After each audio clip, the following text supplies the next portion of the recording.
සුබ දවසක් යාළුවනේ. ඔයගොල්ලන්ට මම පෙන්නන්න ආවේ බිම්මල් හැදිලා තියෙනවා. මේ දවස්වල වැස්ස නිසා වැස්ස පෑවුවට පස්සේ හැදෙනා මේක මේ බිම්මල් ඉතාමත් රසයි. තම්බලා තමයි ඉස්සලා තම්බන්න ඕනේ. තම්බලා උයන්න ඕනේ. දැන් මේ තාම පිපිලා නැහැ.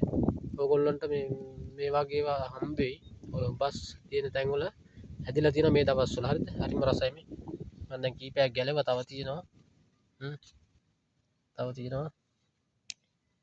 පුළුවන් තරම් මේ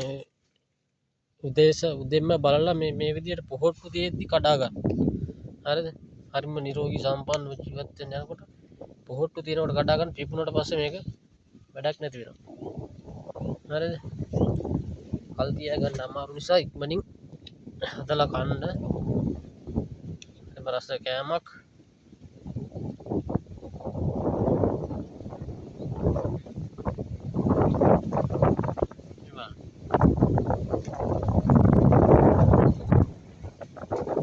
තව තියෙනවා මේ සම්පූර්ණ මේක දිගටම මේ මෙතනටක් විතර යනකම් උයන්න පුළුවන් මේ බිම්ම. හරිද?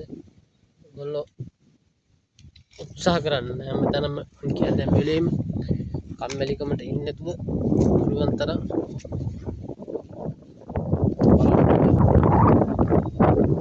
පරිසරයෙන් හොයාගන්න දේවල්, පරිසරයෙන් හොයාගන්න කෑම වර්ග, පළතුරු වර්ග ඒවා තමයි ආහාරයට ගන්න ඕනේ. ඒක ශරීරයට තාමත් යහපත්.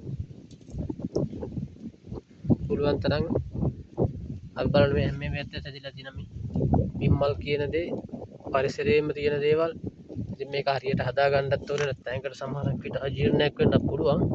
ඒ කොහොම වුණත් ඔයාලා දන්නවා අතු කියන්නේ තාමත් වටිනා කෑමක්. කට්ටිය මේකෙන් කිලෝ එකක් රුපියල් 1000කටත් වැඩි වෙළඳ පොලේ. හරිද? එහෙනම් බුසර්ණයි සුබ දවසක් උත්සාහ කරලා බලන්න.